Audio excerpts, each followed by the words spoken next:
All right, people, it's your boy Spank Dog, aka Puffinstein at YouTube. Like, comment, share, subscribe. You already know. Let's get right into it. First things first, feel free to comment. Let it loose, man. If you know about basketball, prove it. You know what I'm saying? And not even like that, just so everybody could, politic about the playoffs, about even regular season, about favorite players, even about just anything that has to do with hoops. So with that being said, we're gonna start talking about the playoffs first. And it's been a good playoff so far. The playoffs have been good so far. You know, I couldn't ask for more. You're starting to see the changing of the guard. Like I said, drop a comment, feel free.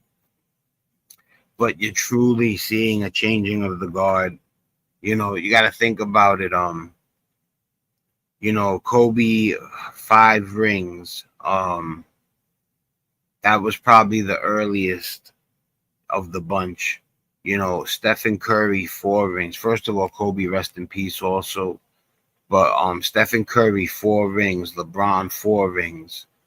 Kobe, 5 rings. Kawhi Leonard, 2 rings.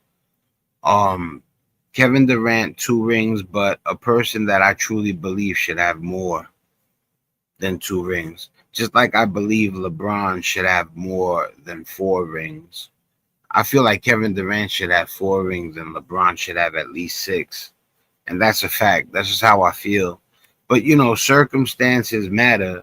You can't act like the way things unfolded don't play into the whole NBA thing, period. Jason Tatum tearing his Achilles. Look at DeJounte Murray tearing his Achilles. There was another big name player that tore his Achilles recently, also that it killed me. Tyrese Halliburton. You know what I'm saying? It's crazy because I got the jump off right here. I didn't plan that. He was just at the top of the pile. But yeah, man, Tyrese Halliburton get better. Those torn Achilles are crazy. You know what I'm saying? But yeah, Jason Tatum, DeJounte Murray, Tyrese Halliburton, those are all superstars that tore their Achilles, and that just changes the trajectory of everything. The Jason Tatum's the one that's gonna suffer the most because he won a ring. He was the number one option. A lot of people are gonna say Jalen Brown won Western Conference Finals MVP. Jalen Brown won Finals MVP. That's nice. That's all. That's all good. Much love to Jalen Brown, but let's not forget that the season they won the title, Jason Tatum averaged 28 points per game, 8 rebounds, 7 assists, and was in the top 10 rankings in the league, while Jalen Brown averaged like 21 points a game, 20 points a game, and was like 42nd in the rankings for the whole year. So you cannot act like they didn't balance each other out. Yo, what's up, Matt? Trying to catch them comments the minute people drop them. That's one of my things, that people would drop a comment and I didn't catch it. You know what I'm saying? But yeah, man, big shout out to Matt Ritchie for showing up. You already know what it is. Much love. I forgot if you're into hoops or not. And regardless, you're welcome. I appreciate your company, whether you're into hoops or not. You know what I'm saying? But the playoffs is popping right now. Victor Wembanyama knocked out. No, he didn't knock out. Did he? Yes, he did. The team he knocked out yesterday. Why does it escape me like this? I hate that. Um, Anthony Edwards and the Timberwolves, was it? Let me check because I don't mind checking out. You know what I'm saying? What's going on? But the Knicks, the Thunder, the Spurs, they all have advanced, and the Cavs and the Pistons are still fighting. You know what I'm saying? Cade Cunningham. It's crazy. I was talking about the changing of the guard. I don't, I'm a topic jumper. I told y'all people before. I'll start talking about one thing. I won't finish that point, and I'll be on to like topic number 7 without finishing the other 6 topics as well. You know what I'm saying?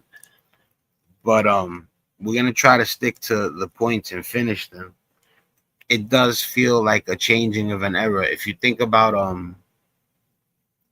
all the people that won rings, like I was saying before, LeBron, Steph, Kobe, Kevin Durant, Kawhi Leonard, um, they're all about to retire.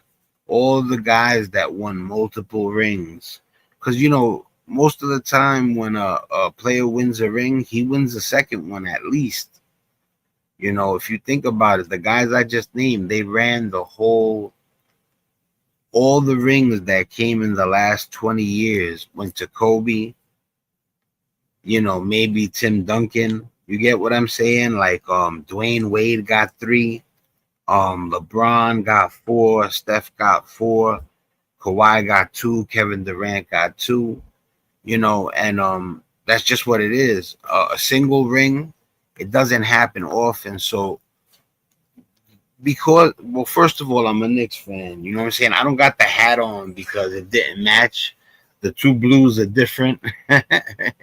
You know what I'm saying? But that's my team right there. You know what I'm saying? New York representative. I'm so NYC. I really love New York. I really care about New York. And even though LeBron James and Luka Doncic are my favorite players at the moment, um, I would never root against New York. I don't care who they're playing. You get what I'm saying? My 2 favorite players are on the same team, and if the Lakers played the Knicks, I would be hoping the Knicks crush the Lakers. You know what I'm saying? So but what everybody got to realize too is the first person. Well, Jokic, and Giannis Antetokounmpo. I thought that we would have seen Jokic or Giannis Antetokounmpo burst out with more rings already, but it just hasn't happened. But they got a lot of career left. Joel Embiid is one of the guys that tasted getting a ring. Devin Booker and Jimmy Butler as well, but not like Joel Embiid, man.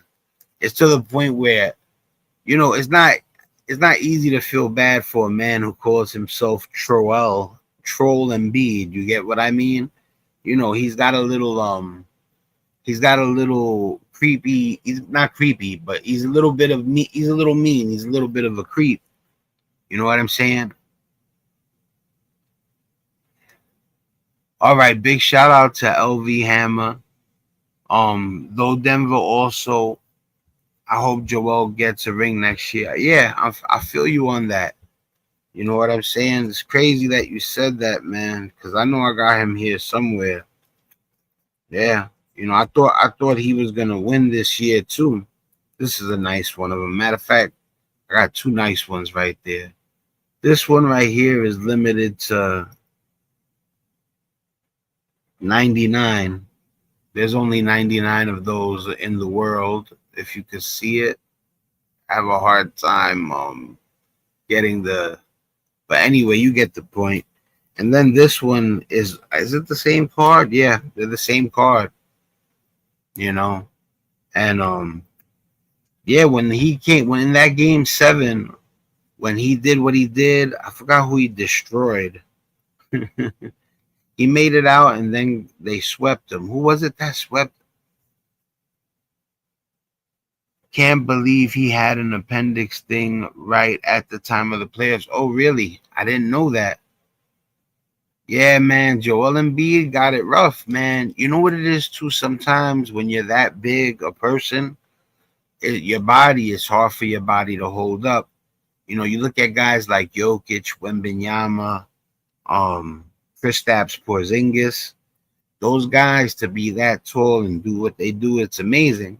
Victor Wembanyama is the craziest thing I've ever saw. I'm sorry, because at first you think that a 7'4" guy is gonna be clumsy, but there's nothing clumsy about Victor Wembanyama, and I can't believe it. You know what I'm saying? I can't believe it. I can't believe that a guy who's 7'4" don't trip over his own feet. He's the most graceful big man. And I mean, when I say big man, that's not your average big man. He's taller than Shaq. He's taller than Tim Duncan. He's taller than everybody. The only person that's around his height that ever looked that unicornish, you know how they call them unicorns, was Kristaps, and he suffered a lot of injuries, but the changing of the guard is happening. Get ready to see your second ring winner. Right now the thing is that I'm rooting for the Knicks, of course, but if the Knicks lose, I ain't gonna lie, I would like to see SGA get his second ring, to be the first of the new batch that was able to do it twice. Because Tatum, he won that ring with Jalen Brown. Then the crazy thing is I don't hate on Jalen Brown because I like Jason Tatum. Jalen Brown, when Jason Tatum was hurt, the stats are crazy. Look, I'm gonna show you something real quick. This is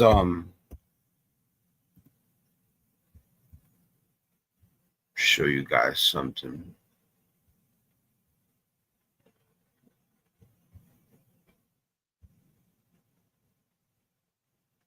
All right. Trying to get them right because all right, this is it. All right, you see the stats right there, right?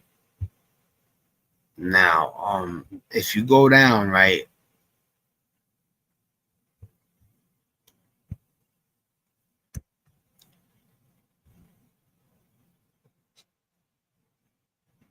here it goes right here. All right, now I'm gonna see if I can stretch the screen. Yes, I can do it. All right, now look at Jalen Brown. Let me see how it looks in your guys' view. Yes, all right.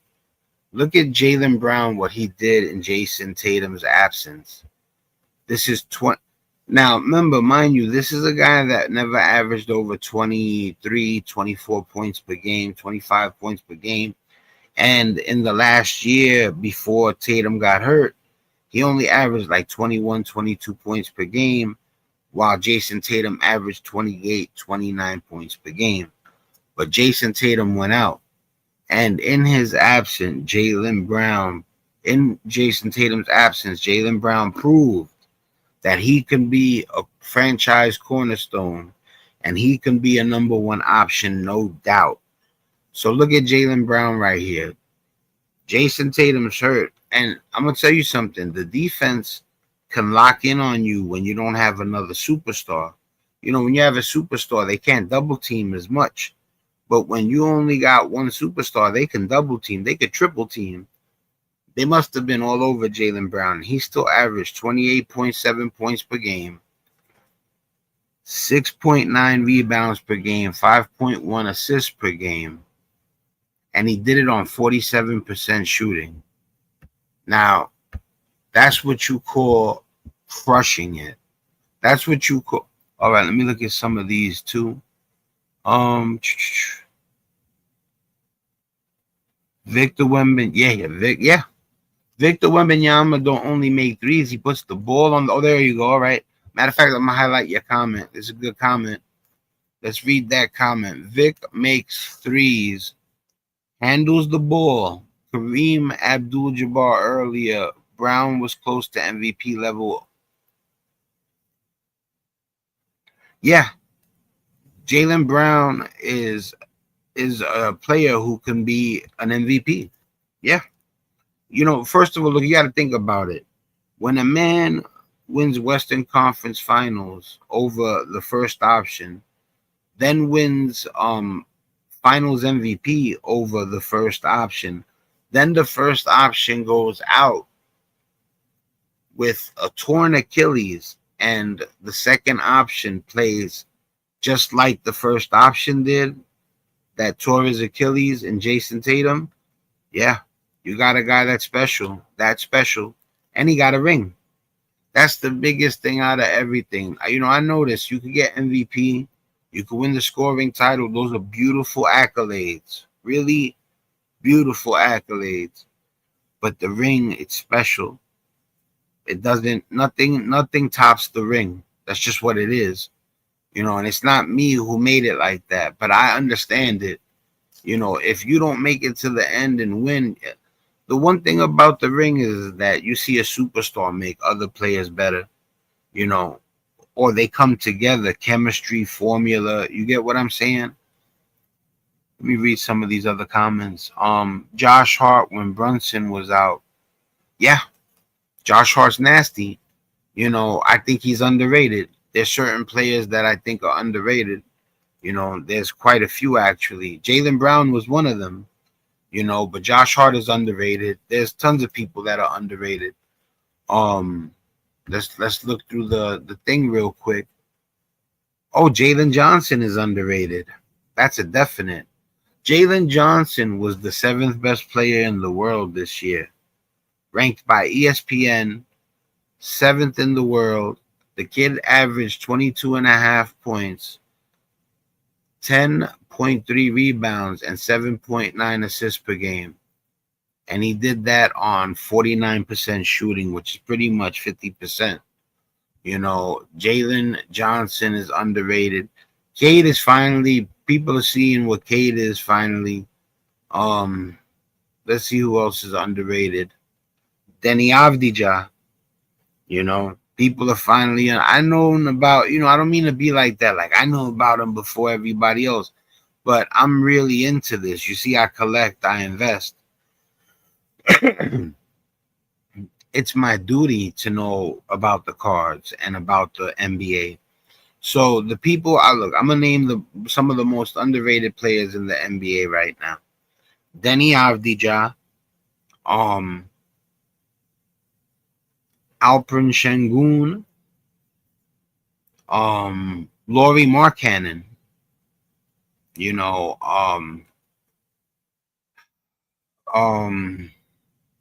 Austin Reeves. He could have done better in those playoffs, but when you get to the playoffs, sometimes you just get nervous and you choke. I've seen a lot of people. I've seen the best players in the world choke. The biggest, and LeBron, I told you LeBron at the beginning was my favorite player with Luka Doncic, but that don't mean he didn't choke with Dwayne Wade and Chris Bosh in the first finals. I think nerves killed their chance. And not to take nothing from Dirk Nowitzki. Dirk Nowitzki is one of the greatest players to ever touch a basketball. So big shout out to Dirk Nowitzki. Josh Giddey's underrated. Paolo Banchero's underrated, even though people know about him. He had a bad season last year, but he was dealing with injuries. Even though he played 72 games, Michael Porter Jr. is underrated, but people finally seen what it was because he got to Brooklyn and he showed he could be a franchise cornerstone. That's his first year there. Don't expect him to take anybody to the playoffs. And he needs a second star, But he got a ring with Denver also. Don't sleep on Michael Porter Jr. Michael Porter Jr., if he didn't land on the Denver Nuggets and they decided, you know what, even though you're that good, we're going to put you almost as a role player. Aaron Gordon and Michael Porter Jr. shared that third option spot, you could say. It was Jamal Murray's second option, the Nikola Jokic first option. I'm going to get to the comments in a second, too, because I'm looking at a different screen just in case anybody wrote something. So Scotty Barnes is underrated. Amen Thompson's underrated. Trey Murphy III is underrated. Walker Kessler only had 5 games, but I believe Walker Kessler has a very high ceiling, a lot of potential. Domantas Sabonis is underrated. He was injured last year, though. Tyler Herro is underrated. Chet Holmgren ain't really underrated, but I'm gonna tell you something. Chet Holmgren on another team wouldn't be putting up 17 points. You know what I'm saying? Chet Holmgren, I believe, on a team that doesn't have, a superstar, like a super duper star, he'd be the first option. And just to bring this up out of nowhere, people, let me check the comments real quick. All right, cool. So, but check it out. I want to talk about John Morant real quick. I know we're supposed to be talking about the playoffs. This is gonna be a pretty long live, so we're gonna get to tons of things as long as my lady don't tell me she needs help with my kid, and as long as I got the energy, you know what I'm saying. It was a long day, but that's neither here nor there. We're gonna rock and roll. I'm here to really go live. So hold on 1 second, please. Let's see. Let's bring it back to the layout, the way I created it. But John Morant, man, listen. John Morant, you are one of the most talented people I've ever seen just disappear. This reminds me of like the Stephon Marbury thing, and I don't want it to be where John Morant misses another year. He's gotta really feel like he messed up. It can't be like whatever.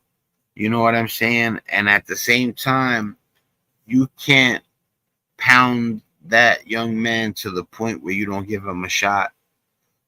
Certain things. First of all, youth plays into it. I'm pretty sure, he comes from a place where there's, negative influences and stuff. And, I'm from Bedford-Stuyvesant, so I know what that's about. And, then I went to Bushwick, you know what I'm saying, and Ridgewood. And even though Ridgewood was a little bit better, the influence still be there. You could be in a decent neighborhood, but, the pressure, the peers, the influence, it's still around. In Ridgewood, I got into more crazy stuff than I did when I was in Bushwick and Bed-Stuy. That's a fact. But John Morant, man, I really want to see him come back. You know what I'm saying? I really want to see John Morant come back. He's been through a ton. They deaded him this year. He got suspended for the firearms.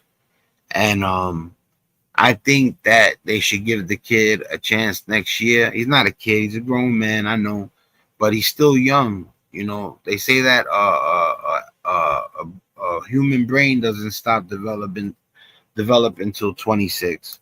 And when I was 26, 27, 28, I still made mistakes that I wouldn't make now. You know what I'm saying? Give the kid a chance, man. I seen them tell a story, right, where he was in college. And he told his coach, look, they're gonna, do like be drawn to me. So give the ball to this guy and then I'll break, to the basket and then throw the ball to me and we'll win the game. Some stuff like that. And it executed. And the crazy thing is that this is a 17-year-old kid, 18-year-old kid, 19-year-old kid telling the coach. And the coach trusted him enough to run the play. So, the kid is a basketball genius. And all, like Stephen A. Smith and him got into it. They was talking about Stephen A. Smith, man, listen, I don't want to spend the time on this live on Stephen A. Smith. I don't even like saying his name too often because sometimes when you try to blow somebody up, you actually put them in the limelight. So, like, I'll keep it simple. Stephen A. Smith tried to go hard on John Morant. And even if some of the stuff he said was true, he's not a person that I respect enough to, like, listen to what he got to say about what's going on. You know what I'm saying? Stephen A. Smith got issues himself he needs to address. And I'll leave it at that. You know what I'm saying? So, but the back to the playoffs, the changing of the guard has happened. Look at who's in the finals. Where do you see any ring winners? only Shai. And the crazy thing is I was telling people, if you go get a chance, go to my channel and check out the Souls of Sports playlist. I made a Souls of Sports that's called the four number ones, something like that. You'll see it. It's about number one draft picks, how they finally got them right, because a lot of time they picked draft picks and they wasted the pick. I'm hoping Zachary Risa pans out as a number one pick, but Anthony Edwards, Cade Cunningham, Karl-Anthony Towns, even though he was picked a while ago, he's in the playoffs. Who else is in it that's a number one pick? Oh, Victor Wembanyama. They finally starting to get the number one picks right. You shouldn't waste your number one pick. And no disrespect, but Anthony Bennett is one of the most talked about number one picks that was absolutely wasted. But there's been more, way more. Markel Fultz, I believe that there was something going on with that shoulder. But then I also think that he didn't deserve to be picked first neither. You get what I mean? So, but the changing of the guard has happened. We got Jalen Brunson, because what's the crazy thing? A lot of people don't realize that Karl-Anthony Towns is not the number one option on the Knicks. You know what I'm saying? Brunson is. Brunson, he was ranked 16th in the world last year, while Karl-Anthony Towns was ranked number 26. I'll tell you the exact rankings. Last year, Jalen Brunson was ranked 18th in the NBA, while Karl-Anthony Towns was ranked 26th, which is awesome, to have the 18th best player on the planet and the 26th best player on the planet on the same team. Not to mention OG Anunoby's lights out. I mean, lights out. He's shooting 63% from the field right now. And I think he's averaging like 20 points in the playoffs. So imagine 20 points a game on 63% shooting or something like that. That's insane, But yeah, Karl-Anthony Towns, he's a great player, and he's definitely anchoring the defense. So it's hard to be the number one option and be like a Rudy Gobert type of defensive player. But yeah, man. Jalen Brunson is that number one. I want to bring up the postseason leaders. So give me 1 second. The thing with the postseason leaders is it's hard to sort them to get the best results. So I got to go by most games played, because in the playoffs, if you play 13 games, that means you're in the final rounds. If a guy who only played 6 games got good stats, it doesn't matter. He got knocked out in the first round. You know what I mean? So right now, guys like James Harden, destroying it. You know what I'm saying? Matter of fact, let's do it like this, because I really want to let you guys know. See, Jokic was doing the best, but he got knocked out in the first round. So, but Cade Cunningham is destroying it right now. Right now, Cade Cunningham, the game 7 is tomorrow. That's going to be a great game. I love Donovan Mitchell. First of all, Donovan Mitchell and the Cavaliers have a hell of a squad.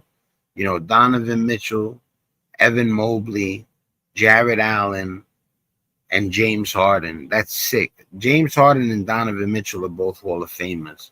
Evan Mobley has potential to be a Hall of Famer. He won Defensive Player of the Year, and then you also got I just said his name. It's Donovan Mitchell, James Harden, and Jared Allen. And Jared Allen's made an all-star game before, and he's a hell of a defensive player. The Cleveland Cavaliers, if it wasn't for the Pistons having a 60-22 record and Cade Cunningham playing lights out, I would have thought the Cavaliers would win tomorrow. But I'm gonna be honest with you. If you ask me who's gonna win tomorrow, and the crazy thing is that because the Pistons went down 3-2, only a few teams have come back from a 3-2 deficit in the conference finals, not in the whole playoffs. But 3-2 isn't as easy as people think when it's that deep into the playoffs. So Donovan Mitchell, history dictates he's gonna win. I don't know, man. Listen to what Cade is doing in the playoffs. Cade Cunningham over 13 games in the playoffs, right?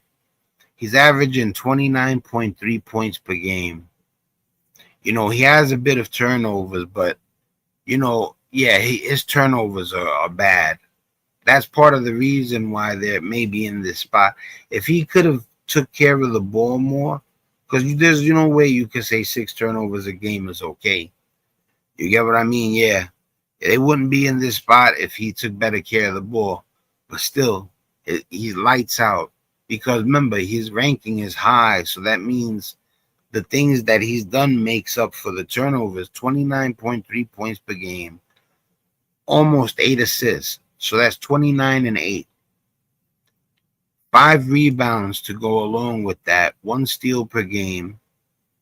His field goal percentage could be a little higher. He's shooting 44% for the field, but I'm going to explain that a little bit. He's launching a ton of threes. So when you're shooting 44%, but you're knocking down 3 3-pointers per game, that's not so bad. You understand? So Cade Cunningham is one of the people I want to mention. Victor Wembanyama, for only 20 points per game, but 10.7 rebounds. And this is the real killer. For people who know about basketball, the man is averaging 4 blocks per game. 4 blocks per game.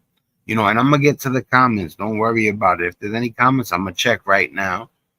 But Victor Wembanyama is going crazy. 20 points per game, almost 11 rebounds per game. As a big man, 2.4 assists ain't bad. And 4 blocks a game, that's crazy.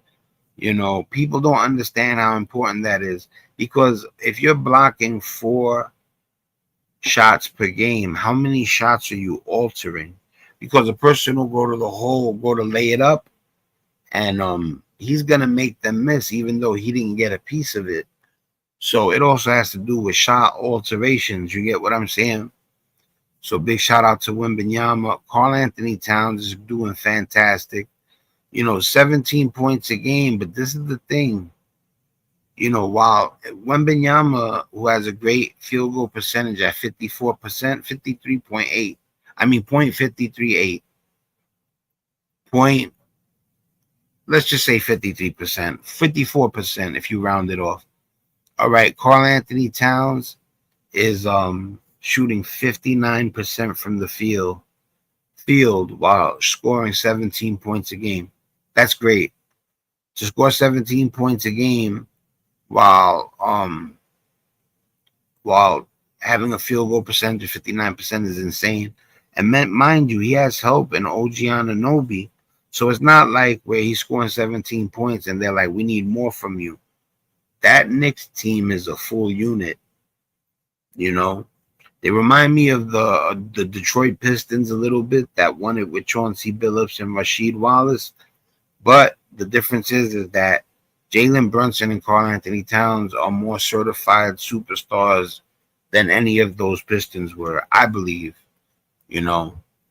So, but after that, we're going to talk about OG Anunoby. 21 points per game, more than 20 points. He's averaging 21.5 points per game, and he's shooting 61% from the field.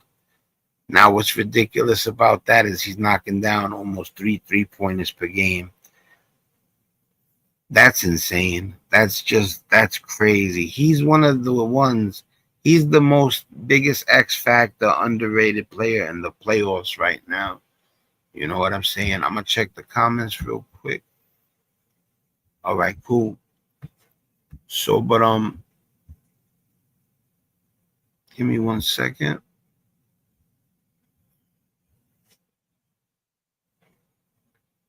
The Knicks haven't won a title since 1973. You get what I'm saying? So, like, you already know, man. The crazy thing is that I was there for the Patrick Ewing, missed finger roll against the Rockets, I believe. And I was there for the Allen Houston, Latrell Sprewell, Marcus Camby Knicks that lost against Tim Duncan and them, I believe. That was their first win, I believe. It was the Twin Towers. I think that's before Tony Parker and Manu Ginobili got there. Not certain, though. Don't quote me on that. But, I've been watching the Knicks and waiting forever. I went through the Carmelo Anthony days, Amari Stoudemire, Stephon Marbury, everything, and I think they have a shot. It's going to be the Knicks either against the Pistons or the Cavs, and we could take them. All right. So, we've been starving for this moment, man. It's been, I think it's 60 years, but I think it's like 56 years or something like that. But that's insane. What are we in? They won it in 73.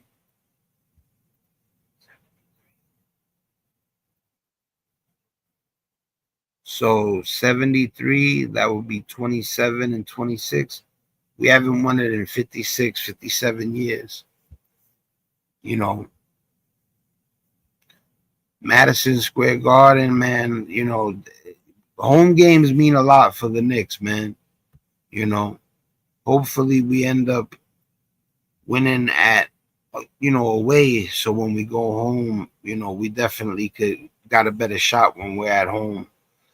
Brunson's only 6'2". That's what I wanted to mention.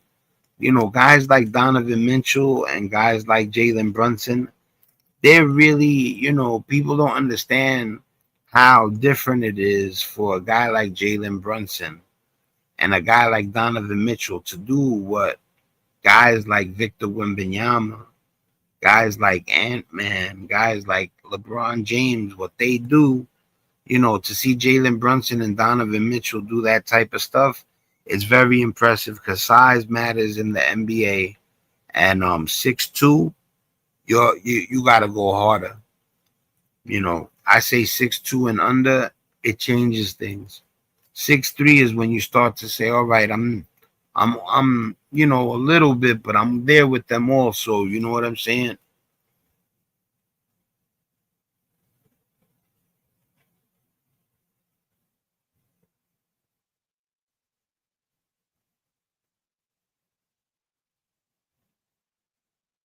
Being small and still controlling the game is not easy.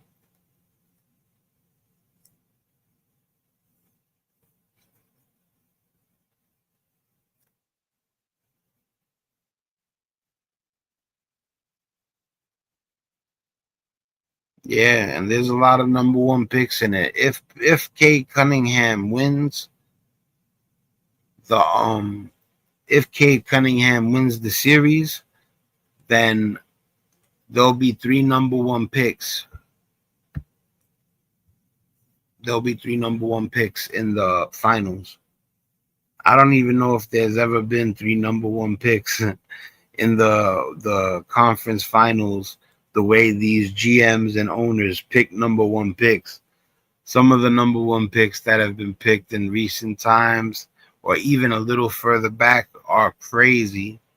And I don't want to start naming them. I don't know if they'll get wind of this podcast, this live, but I don't want to name every number one pick that stunk it up. You get what I mean? You know who they are. You know what I'm saying? But I was gonna say something. Give me 1 second.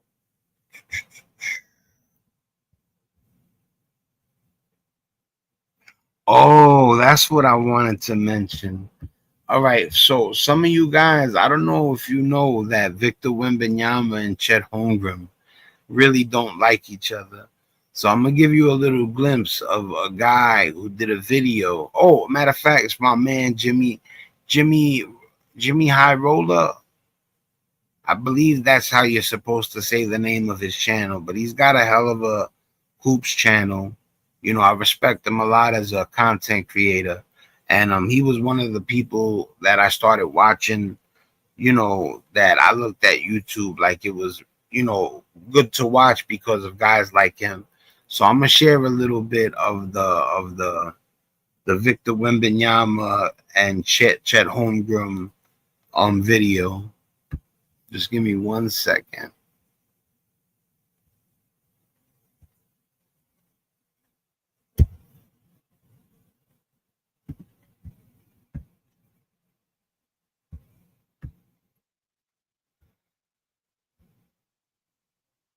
All right, I believe this is it. Yeah, I'm gonna share this right now with you guys. Give me 1 second.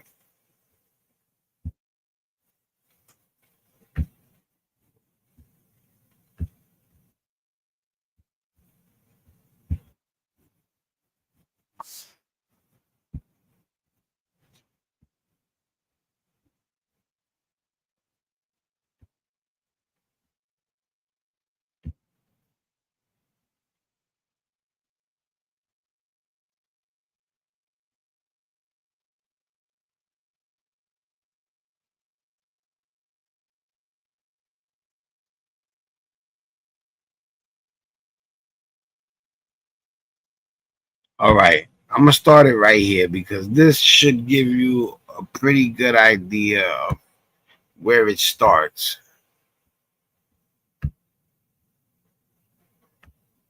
Let me change it to the correct layout. All right, and now I'm gonna share it with you guys. I found this to be very interesting. When you get a chance, check out the Jimmy High Roller video. The title is How a 5-Year-Old Beef Destroyed the Greatest Season in NBA History. And let me share this real quick.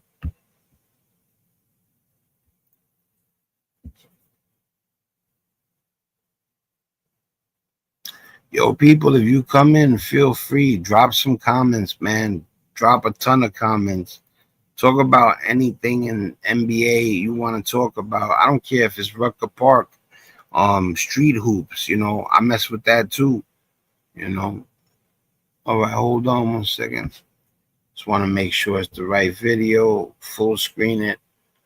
All right, so what you guys are gonna witness, because it's already locked that the Thunder are gonna play the Spurs. This is a glimpse of what you don't. A lot of people don't know that this rivalry is crazy, and they're gonna be going at each other extra hard. So take a glimpse at this video so you can know what you're about to watch. Both slim, lengthy big men with offensive games far too sharp for their size and NBA-ready defensive instincts. Who's better? Who is the rarer unicorn? By the end of this game, those questions were answered. Victor Wembanyama was clearly a step above everyone else. Here comes Wembanyama. Remahi Balu gets inside. Oh, and then Wembanyama there for the putback. I think Victor Wembanyama is better than Chet Holmgren, but I think Chet Holmgren being a third option on the Thunder after Jalen Williams and Shai hides how great he is. And it's you know, to have a rivalry with Wembanyama, you got to be something special. You can't be a third option. So the like I said, I think Wembanyama is better, but I think Chet Holmgren is super underrated, and that we're gonna see him become a better player than he is. Hallelujah! Wembanyama, how did you lose sight of him? On the lane. Miles spins, gets rejected by Wembanyama. Miller, and now he gets rejected. And puts it up, and he is fouled. Every possession for Wembanyama for three. Kickaboo drives in on the follow from Wembanyama.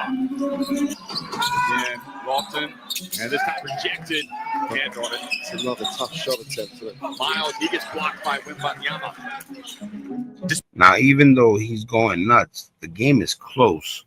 Despite being the youngest player on the court and finishing the game with 22, 8, and 8, as very visibly the best player on the floor, Team USA narrowly edged out France, beating them 81 to 83. And to add insult to this is also why Victor Wembanyama is scary.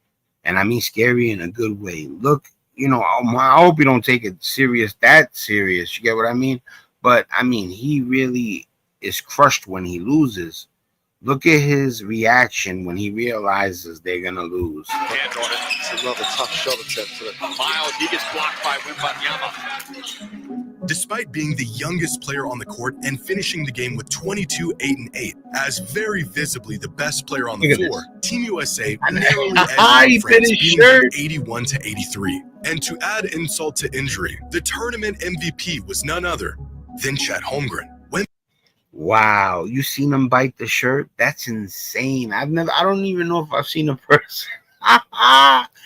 Yo, he lost. He grabbed his shirt and went, and I've been mad over basketball before. I really love hoops. I could play too, I'm not like these dudes, you know what I'm saying?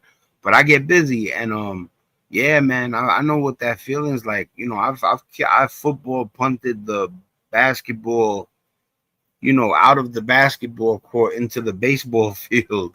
You know what I'm saying? And even worse than that, to be honest with you, not to sully the live, but I've gotten into beef where it was real serious, where things got really crazy over, I was a sore loser. This is a long time ago. This is 30 years ago. But about 30 years ago, I lost, and I couldn't take that I lost. And these kids from a block in Bushwick, that's no joke, they had next, and I tried to say, nah, I had next, even though they had just finished watching me playing. It was some real bozo stuff on my part. You know what I'm saying? And it's one of the things in my life I'm not proud of. It definitely don't reflect who I am. I'm the polar opposite of that. But these were the things that helped me learn that nobody likes a bozo, nobody likes a creep, nobody likes a hater, nobody likes anybody grimy. And people could have got hurt bad that night, even, unalive. You get what I'm saying? It got real. And thank God, what's even wilder? One of the dudes' name that we got into the problem with over my dumb stuff, his name is Crazy. And you would think that, with a name like Crazy, he's some bugged out dude. No. He's a very honorable person. He was the reason it didn't escalate. He made sure everything was handled very smoothly. And I salute Crazy, from Bushwick. He knows who he is. I don't want to say Cruz and blocks and everything, but he knows who he is, and I have the utmost respect for that man. I hope he's doing okay today. You know what I'm saying? So with that being said, I know the kind of frustration he went through, and my frustration was over a pickup game. This man is playing to be the best player in the world in leagues and that I would never seen, never would see. You get what I'm saying? People kill themselves to get where he's at. So I get the biting the shirt. You know what I'm saying? I really do. So, but let's keep watching how serious this rivalry is between Chet and Victor Wembanyama. Let me check the comments real quick. All right. So let's keep going. And be having to settle for a silver medal and a spot on the all-tournament team. Now, for most players on the brink of a promising NBA career, this entire tournament would be non-consequential, irrelevant within a few months. But Victor Wembanyama isn't like most players. As the awards were being handed out, Victor could be seen with a look of almost disgust. If you didn't know any better, you'd think France came in dead last by the way Victor handled this loss. Moping around, head down, dragging his feet, disinterested in the whole thing. Appalled even that they didn't win the tournament and he didn't win MVP. A moment that Victor Wembanyama recalls as the worst basketball memory of his life, saying, quote, "Just thinking about it makes my jaw clench. It's a regret. An unfilled hole inside me that I have to fix." and it's what we needed. The NBA world was a hungry superstar, right? But not just hungry. He came in the form of a 7'4" point guard. That's insane. I mean, if you're a basketball fan, your dreams came true when Victor Wembanyama came along, and he wasn't that tall guy that always ends up looking clumsy or not being as good as he's projected. No. You know, the only thing that's stopping this is injury, and I pray to God that this man does not suffer any injury, at least for a long time. I know injuries come with the game. Wembanyama, I hope he don't get injured at least 15 years into his career, you know, because he's the unicorn. He's the real, true unicorn. And the only thing that can stop this man is injury, you know, and I'm rooting for him. This quote is borderline concerning. These are not the words of a kid ready to just forget and move on to a bright NBA career. Unbeknownst to him, Chet Holmgren created a void in the career of the best basketball prospect on the planet. And by any means necessary, Victor was going to spend the next half decade filling that void. Do you think this candle will cover up my friend's overpowering cologne?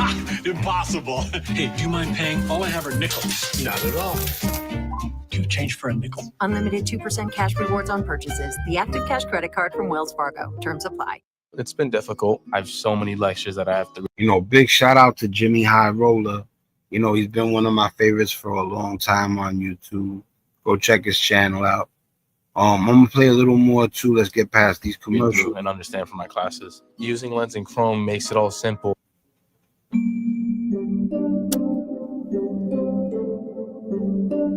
By the start of the 2023-24 NBA season, Chet, I'm gonna jump ahead a little bit. it should not have meant anything at all. And it didn't mean anything to anyone besides Chet and Wemby. Both It's a preseason game. of them going suspiciously hard in a preseason game in early October. Despite a few viral moments from Wemby, the Thunder came back and won the game, and it was Chet who outplayed Victor in just about every measurable way. And in the very first public stoking of the fire, Chet tweeted, This is what I want to tell you. Look at that form on both of them.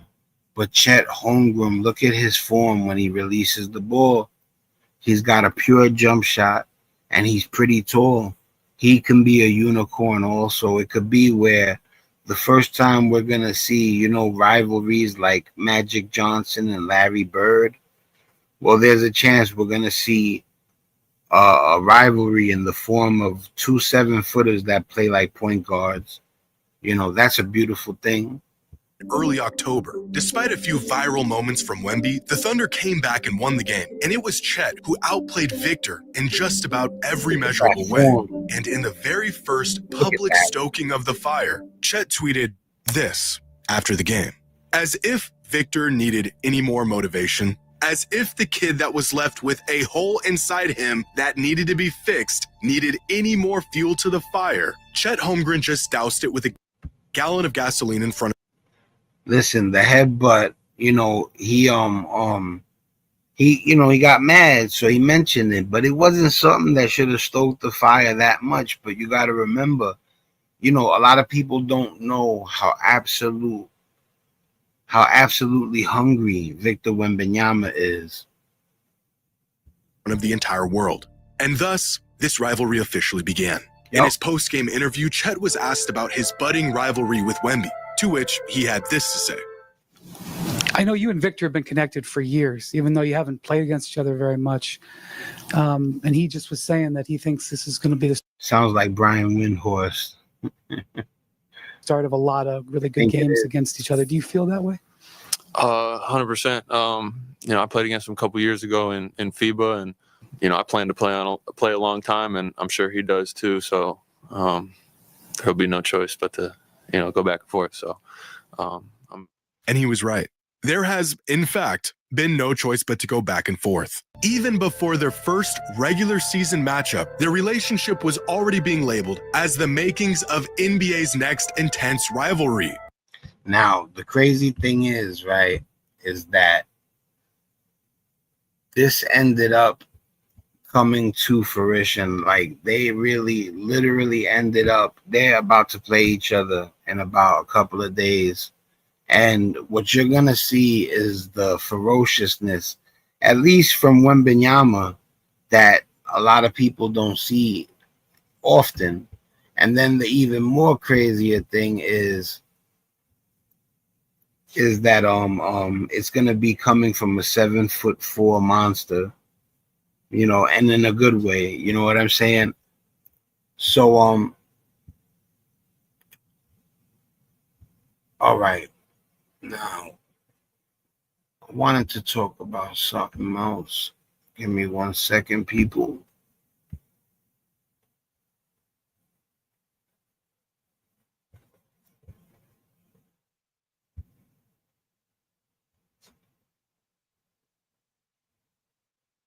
Wemby's health is everything, man. If Wemby stays healthy, he's gonna win chips.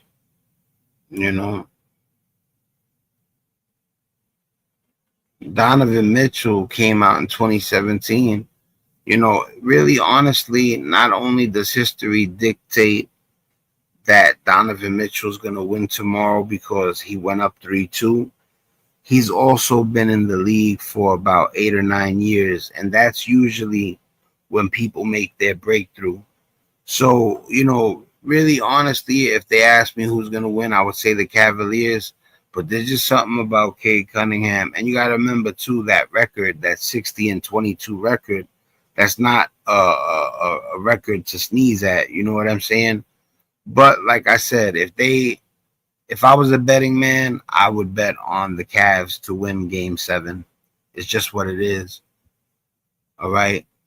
And that's with Evan Mobley being the defensive player of the year. That's with Jared Allen being another amazing defensive player, and him having a Hall of Famer in James Harden. And I also wanted to tell you people, yeah, Harden is got a little bit of a stomach. You get what I'm saying? It's very light, very small. Most people would be happy to be in that shape. You get what I mean? I would, But the one thing is that James Harden never really relied on being super athletic anyway.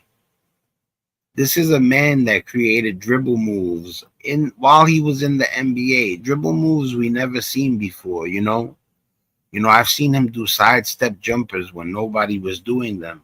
I've seen him, my point is that James Harden is not the guy that needs to be super athletic and flying. James Harden is literally a dribble and shoot killer. So, and he's a great passer and rebounder, So, yeah, don't sleep on James Harden. A lot of people, James Harden is a touch out of shape, but he's not over the hill. So don't get the two confused. Father Time has not come for James Harden yet. But he could be in a little bit better shape. You know what I'm saying? Definitely wanted to bring up James Harden and how he's not over the hill. That's where people get it messed up. But he could be in better shape. But he's the guy you don't want to sleep on because he's a torturous ball handler and shooter. And he's a hell of an assist man and a rebounder. He does it all. You got to remember, he averaged 34 points a game one year. Not everybody can average 34 points per game. I looked it up the other day. How many players? I'm going to look it up right now while y'all are here. How many NBA players have averaged 34? How many NBA players have averaged 34 points per game for the whole season or more? All right, you know what? I didn't have to say the whole thing. Only 7 players in NBA history have averaged 34 or more points per game in a single season. So he's amongst 7 players. Don't count the Cavaliers out. I know the Pistons look more sexy, I guess, to people. The 60-22 record. The fact that they got Cade Cunningham running the point. But don't sleep on. You forget who Donovan Mitchell is. Donovan Mitchell's a superstar. Donovan Mitchell was a superstar before Jason Tatum, who came out in the same draft. Donovan Mitchell, the minute he came into the NBA, he went straight to work. Spider Mitchell, you know what I'm saying? Put some spec on his name. All right. Let me see what else I was gonna bring up real quick.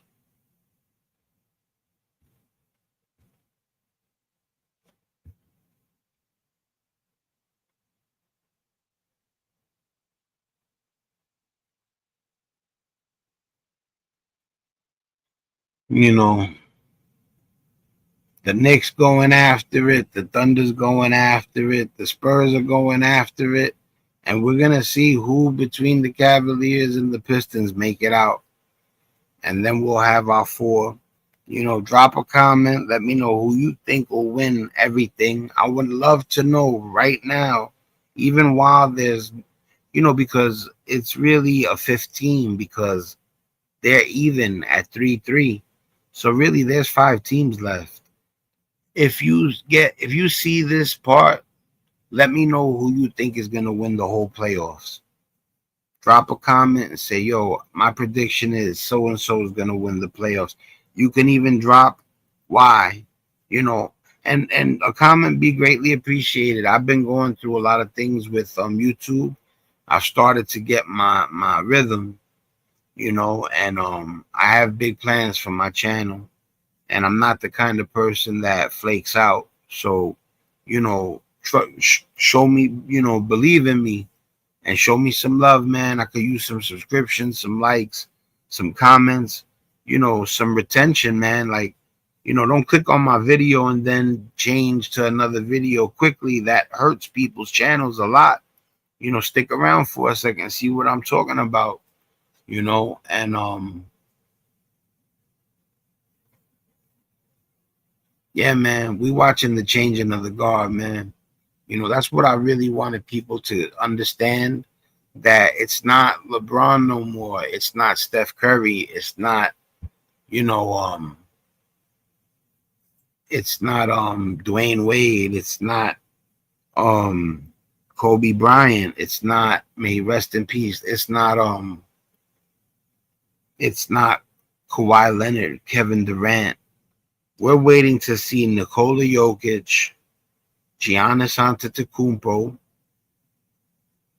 Jason Tatum, Shai Gilgeous-Alexander. One of those guys get their second ring, or we might see a new ring winner. It might not be where SGA was built to win 2 in a row. I'm just saying, if you look at history dictates that there's going to be a multiple ring winner coming soon.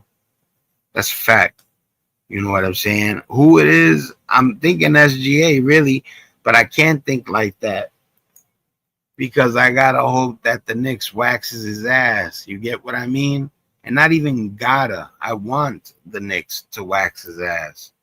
And like I said, too, I got a lot of bread invested in this. You know what I'm saying? That's Shai right there. Now, if I got more Shays than I do Knicks, financially, I would want the Thunder to win. But I don't. I want the Knicks to win. I don't give a shit about my collection when it comes to New York City like that. I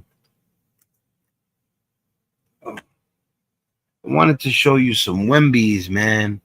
I got some nice Wembys, but I couldn't locate them. I guess they're in a box that I couldn't really locate at the moment.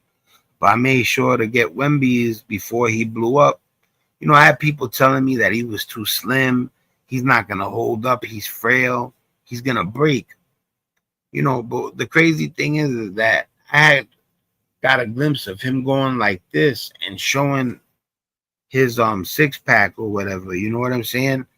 But the man is chiseled like an Olympian. So for everybody out there that has this misconception of Wembanyama being weak, you're crazy. You're crazy. Wembanyama strong. And this is what I'm telling you that's really scary about Wembanyama. He's 7'4". He plays like a true guard, not like has some of the things a guard has, like a jump shot, a little bit of a dribble. No, this is a 7'4" man, and he's as graceful. I never could have thought that a man this height could have been this graceful. But this is what I'm telling you. A lot of the big men fill out. Like I remember when Jermaine O'Neal was skinny, and then all of a sudden he came in muscle bound. If Wembanyama gets a wider frame and it's all muscle, no body fat, and he gets brolic, it's over. If he doesn't get injured and he gets muscle weight on him, it's over. I believe he'll win multiple rings for sure. You know what I'm saying? Feel bad for this man. That's Joel Embiid. Like I said, he's always and like I said too, I've seen him do like stuff I don't like, but that don't mean that I'll be praying for him to lose. I don't pray for nobody's downfall. I just wanted to come up here and talk to you about the playoffs real quick. You know what I'm saying? And at the end of it all, I want the Knicks to win, but if it's not the Knicks, I want to see SGA get his second ring. You know what I'm saying? I'm gonna leave it on that note. Listen, man, it's your boy Spank Dog. You already know what it is, man. Much love, real love. You know what I'm saying? I'm out of here. One.